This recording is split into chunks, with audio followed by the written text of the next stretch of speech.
Hi, welcome to our studio chat. I am really excited about this conversation, and I think Fleur is too. This one is such an easy one for us because I think it's safe to say that we both love our sketchbooks and we are such big advocates of having a sketchbook practice and the importance of it. So today we're going to talk all about sketchbooks. We're going to share some examples. We're going to share how we have a sketchbook and talk maybe a little bit about how sometimes you fall off your sketchbook practice and sometimes you're really great at it, and maybe what to do on those times that you fall off and it feels like you have some resistance getting back into it and those first marks feel clumsy all over again, of how we kind of move past that. Yeah, this has been sometimes a love-hate relationship because if you guys don't know, Ryan and I last year did a 100-day challenge, and that was kind of like I loved it and I hated it, like all rolled into one. But what came out of it was I loved it. Like I love having all this work. Like it ended up being 3 books worth of stuff to draw from. Um, I had clients reach out to me that they loved work. I got licensed some of the work in these books. Opportunities came out of it, and I loved all of that. But doing the work every day and posting and the reels and showing up on social media, not so much. But so yeah, I think there is just huge value in it. I dip into sketchbook drawing every now and then. It's not something I do every day, but I actually think if I did it every day, it would be, I kind of feel like it's like art therapy, even though I do art all the time because this is my job. I do a lot of admin stuff, but the sketching in my book it's like art therapy. I feel really relaxed. I feel in a happy place. Like all my kind of worries and stuff kind of just disappear. I don't think about the kids or that kind of stuff. I'm just like really in the moment when I'm doing it. And so that for me is just a really nice space to be in. And that's why I appreciate the sketchbook. Do you have like Yeah. a relationship like that? Like you just kind of, I don't know, like it's like therapy to me. I feel like I feel my best when I am sketchbook sketching every day. There are times in my life, and summer is not one of them. Winter, like holidays, is not one of them either because life just gets really busy. But typically, when we're in a good routine at home, schedules, things are going, I really try to make 30 minutes in the morning to just sit and sketch, to drink my coffee, to turn some music on. And it really is just like what Fleur said. It's like therapy. It feels like my morning meditation to just be able to draw and to explore whatever it is. I'm also like the notorious doodler where I could be on a call with Fleur or something and I'm like doodling over here on the side. All of that is kind of, I equate that to a sketchbook practice, is just that constantly stretching that muscle of using your medium, whatever that might be, markers, pens, paints. I feel a lot of resistance getting started again when I haven't been doing it for a while, of making those first initial marks. And I was going to talk about that because I think that's pretty relatable, that I have like the 100-day challenge. I was saying this to Fleur the other day. I loved it because I felt so confident with my markers every time I sat down. By the end of doing it 100 days, you kind of lose that worry of a blank paper and you get really comfortable in your markers because you filled an entire sketchbook. That isn't always the case. Sometimes I get out of the habit and I haven't been sketching for a while. And when that happens, I have other sketchbooks. So I have this huge book of big ideas Can I just that is say, just a, at the end of that 100-day challenge, I used gouache paint, and I felt so I kind of like it took me ages to get into that medium, right? Like you're saying, like we Mhm. just you get more and more comfortable with your mark making, right?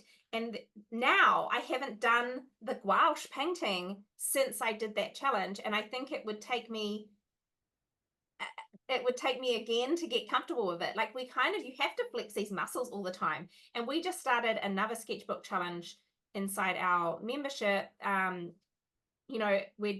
We just, and I'm finding it really, I haven't picked up my pens in ages. So finding it hard, even just I use Tombow pens to get the flow of like, because these you can like layer and stuff of like how they work. And it's so simple, it's a pen, but you'll be surprised of when you practice something, you get better at it. And So it is good to have some kind of regular practice here because you get more Yeah. confidence, right, with your mark making.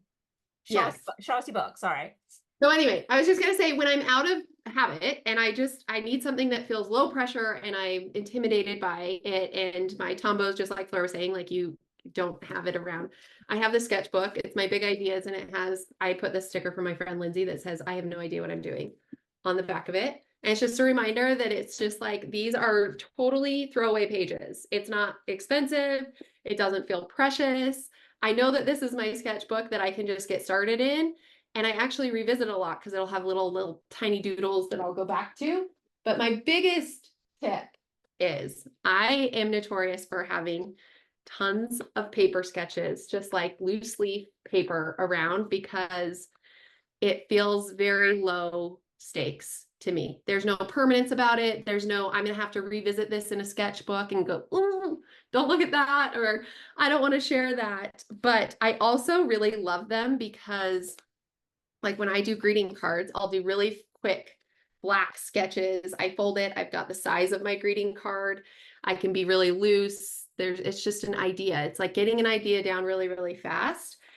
And these, you'd be amazed. Like, I go back and revisit these little papers, and I keep all of these in my office. I never throw them away. And you guys, I could go through like endless examples of where they started. And they just remind me that a sketch doesn't have to be completed. And that was one of the challenges I had with the 100 Day, I think, because we were coming in and showing our sketch. I felt like I had to fully develop the idea as a sketch. Do you know what I mean? Rather than just doing this like. It felt vulnerable sharing a sketch because it was your ideas and you kind of knew that you would develop them at some point. It felt vulnerable to share it all. Yeah, like it's different to show you guys this really crappy sketch, like that looks like my little kid could have done it because I did it in the car.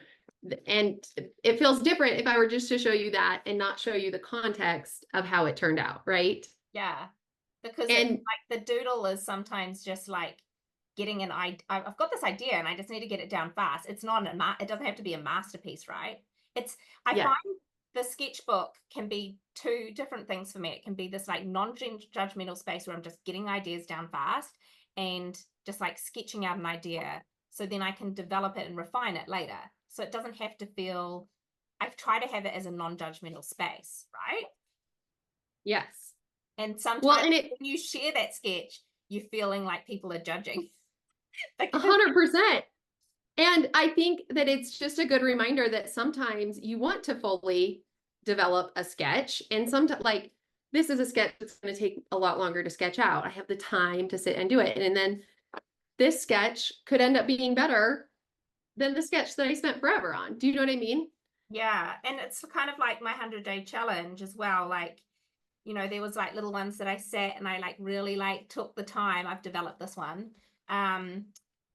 You know, they were like little paintings. And so, yeah, I feel like I spent more time on these painting ones Yeah. in here, but there's some in my sketchbook that are real messy, you know, like that aren't, you know, like detailed kind of things. I feel like these were more developed, and that's probably why a lot of these maybe got picked up as patterns and licensed. But yeah, I've got this. And I've got this I like think when we, it's oh, like go ahead. this where that just get like scribbled on and stuff. You know, that's my daughter drawing a rainbow over it. But I was going to say, I have another example. I think there's room for both.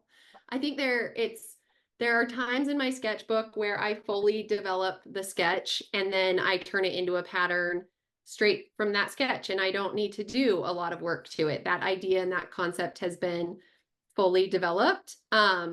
But there's other times when it really is just the little mark making that inspires a pattern. I have this example that was just the dumbest little doodle here, but I was looking for ideas, and that became that. Yeah. Do you know what I mean? Where you look at it and you're like, oh, I like kind of like how this like interacted together, and now I can like take bits of it and make it into something that works. Yeah, for sure. I love that. Like this ghost here that I drew ended up being a tea towel that I did for geometry. It was actually ended up being black and white. But you know, like I was just like, I'm just going to draw these ghosts all like this, like just really quickly idea. And that ended up being one of my top sales. My top, what did I say? Top selling products. Sellers. And so sometimes that's what I love about the sketchbook is I can come back to so many things. You know, one of the first sketchbook things I did is like this whole 100-day challenge thing. When I was working in-house, I was designing and doing textile stuff for a high-end fashion designer here. I used to see people doing these 100-day challenges, and people would start them and I'd be like, oh my God, how do you even have time for that? Like I had, you know, like where do you find the time to do that every day? Like I was just like blown away and didn't understand. Like I was kind of like envious that they had time to do this 100-day challenge and a sketch every day. I was like, what? That's so much time and stuff. Anyway, when I had my daughter, I was on maternity and I just kind of like missed the creative outlet of work because my job was very creative. And I was like, I'm going to do that 100-day challenge because I just feel like I need a boost of, you know, I've been wanting to do that for so many years.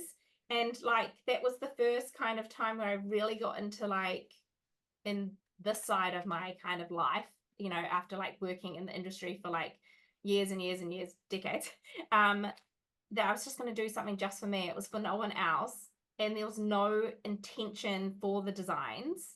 Like I didn't know where it was going to go or anything. And this was one of my first like little books from that. And I just was like expressing and like, you know, like, I don't know, just making marks basically. And that's where like Houghton Studio kind of like stemmed from, is that 100-day challenge. And I got so many followers from it. And my husband was like, are you going to do something with that? And I'm like, I don't know. And I was like, went back to work and stuff. And I was like, actually, do you know what?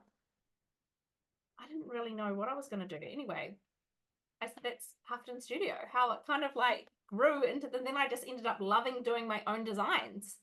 So you just never know. Yeah. You never know who's going to see it. And I really think sharing, it's really vulnerable to share those sketchbook pages, but like sharing them has like led to so many amazing things for me and opportunities for me. 100%. I do want to, I think part of what probably to wrap up kind of what I was trying to say is like, I think oftentimes I see that too, of like these beautiful sketchbooks. And I have certain sketchbooks that I like to look a certain way. Like I have a mini one here that I want all the backgrounds to be colored and I want all the designs to be done. And this sketchbook holds that.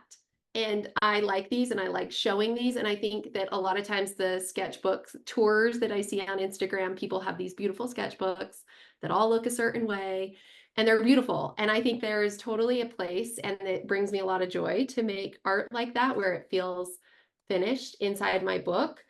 But there's also room for like the doodles and the little weird marks that you make. And I think they're all just as valuable. And so if you look at people and you're like, well, a sketchbook practice seems great, but I'm not a great illustrator, or I'm not great at drawing freehand like that, or, you know, my marks don't look like that there's still a lot of value in that. I have a sketchbook that I have that is literally just mark making. I call it my Blender sketchbook, but there's like nothing fancy in here.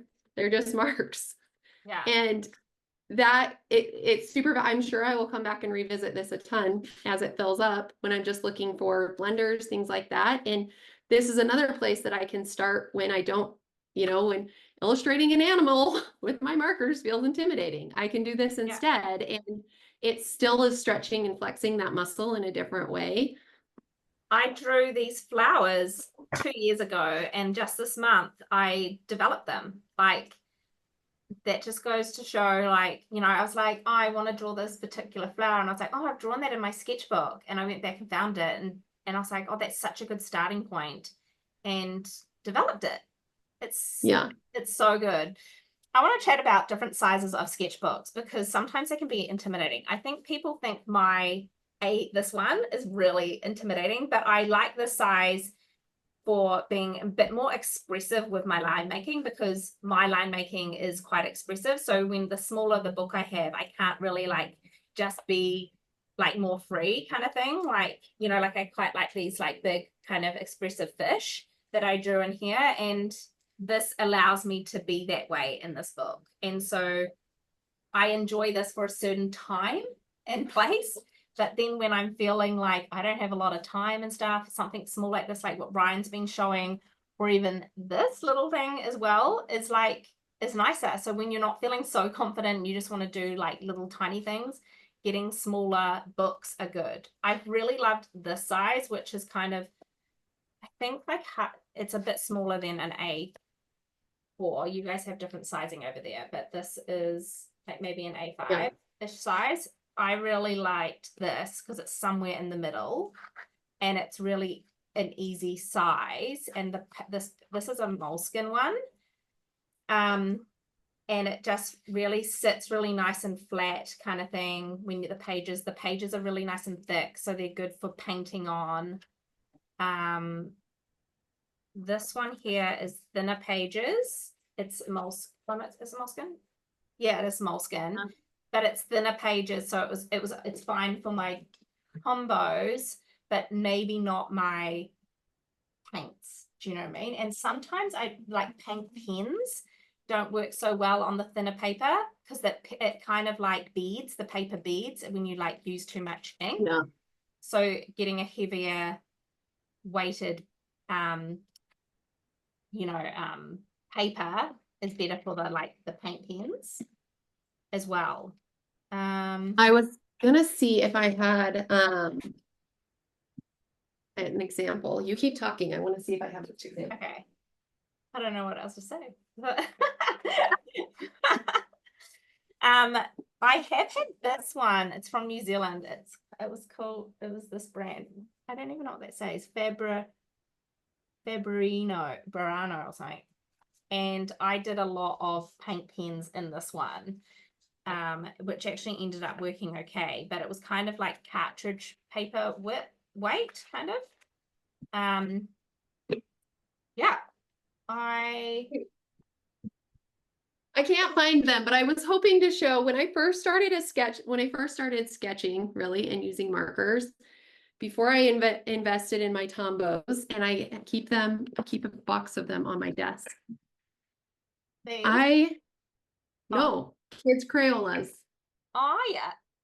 So if you are feeling like, I don't know if I'm gonna love markers, I don't know, Tombos are expensive to invest in, this is where I started with my markers until I realized, oh, I really love markers and I love using them. Use what you have. I did the same thing and I actually still have them in my studio with colored pencils. I didn't know if I was going to love colored pencils. I wanted to start playing with them and I just I stole my kids' supplies. I went and got Crayola colored pencils that have all the beautiful colors and I started there. And I think I just want to remind you that just use what you have to get started and take the pressure off of it, right? Like even just a black pen is like, I kind of really love ones that are just black and white. Like, you know what I mean? Like you can actually, and pencil, just using a nice pencil. You have to get all fancy. It's really sometimes about getting the idea down fast that you can come back to, and you've got a jumping off point, and just making it easy for yourself. We sometimes do these sketchbook challenges inside our membership where we'll give like a prompt for 3 days, and so over the month it's really easy to draw a prompt every 3 days. Jump into like sketchbook practicing every 3 days, because sometimes life gets busy and we can't do it every day, and it's a real easy little challenge to like flex that muscle and jump into. And then you come out with kind of like 10 pages in your sketchbook, and you'll just be amazed of like how that makes your designing workflow and your process a lot smoother and a lot quicker to like have jumping off points. And even if it's all like stuff that you don't want to develop, that you don't need to like go there, you can go somewhere else, but you've kind of fled out those kind of ideas, and you're like, oh, actually I can't draw a sheep, or do you know what I mean? Like, I don't want to try that again, or maybe I'm going to try that again. Do you know, like, yes, 100%. I actually I haven't done it in a while, but I've shown this, if you're a brief member, cut up your prompts and put them into a jar. Mine are across my studio right now, but Oh yeah, that is one of my favorite ways to stretch myself with my sketchbook is to pull out a prompt. I did it for a while. If you followed me for a long time, I did it for maybe 2 months straight where I would pull out 3 different prompts. It would be like a bear on like a cat on a swing with an iris. And I'd have to draw those 3 things in the sketchbook. And it turned into some of my favorite designs where I didn't use the sketch as it was, but I would take the iris and then I took the cat and then I took the swing and used it for something else. And you never know what those little art practices are going to turn into. Or now when I'm like, oh, I need an iris, I like have a study of it that I've done that I can go back to and be like, okay, this is my starting point. I don't have to start from scratch with this again. Like I can take a picture of my sketch, put it into Fresco and go from there. Yeah, I love that. I should show maybe one of the things that went to product from a sketch. Yeah, well, you get that. I'm going to show this. So in my big book, one of the other things I do is, I like to do patterns on Post-it notes. And so when I've done that, I've just taken my Post-it notes and stuck them inside my sketchbook. So just like this, so that I have reference of them all in one place is another way that I've stored those. Okay, we're going to wrap this up in a minute, but I will show you. Fleur, I feel like we could talk about sketchbooks forever. It is a really, so this product. Yeah, it's really pretty.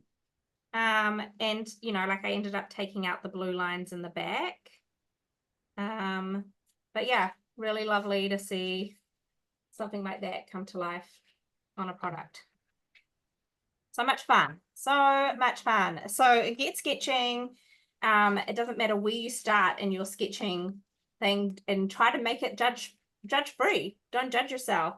Don't worry about what other people are going to think, because that little painting there, I didn't like it.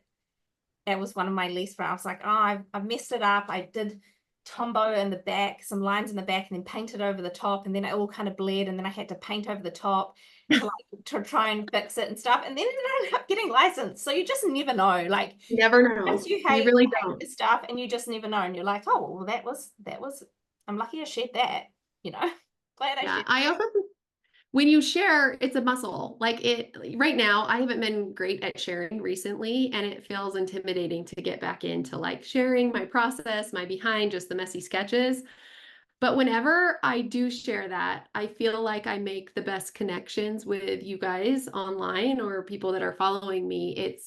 It humanizes you and it shows people like, oh, this is how this was what was in my brain, like how this came to be. And I like that part. And that's the part I like of watching other people on Instagram. Like those are the posts I like to see. Is I like to see the beautiful finished posts too, but more interesting to me is maybe how they got there. And even better, clients love to see process stuff. Like, and they sometimes even love sharing it of when they make a product out of it. Like, this is how it was created. People love seeing the artist hand to something. So share. Did we leave some quick tips of maybe what are your top 3 tips for when you personally are feeling like I haven't sketched in a while and I want to start sketching? What are you doing? Yeah, get back into it. I'm probably going to steal yours. I don't know, but these are from Ryan's. Timers can really help. You could actually just say, I'm going to do the quickest little sketch and I'm just going to set a 10-minute timer and then that's it. Do you know what I mean? And then if you're like still going and you're like, actually, I just need 5 more minutes, then just set the 5 more minute thing if you're loving it. But like sometimes setting the timer and just like, I'm just going to allow myself 10 minutes here. So I'm going to put a time on it so I don't get carried away, or I feel like I've done the goal. Do you know what I mean? Like it's like a win, like I did the 10 minutes. Because if it's a struggle for you, then just try to do the 10 minutes and then the next day try to do 10 minutes, and then you'll probably end up being like, oh, I just want 5 more minutes, so I'm going to do 15 minutes today, and you'll just start enjoying it. Because why are we creators? We love making marks, right? And sometimes we get so used to our iPads or like working on a program and stuff I feel like this is like going back to basics is really, I really like it. I really like it. You could That use, was one tip. Do you yeah. have two others?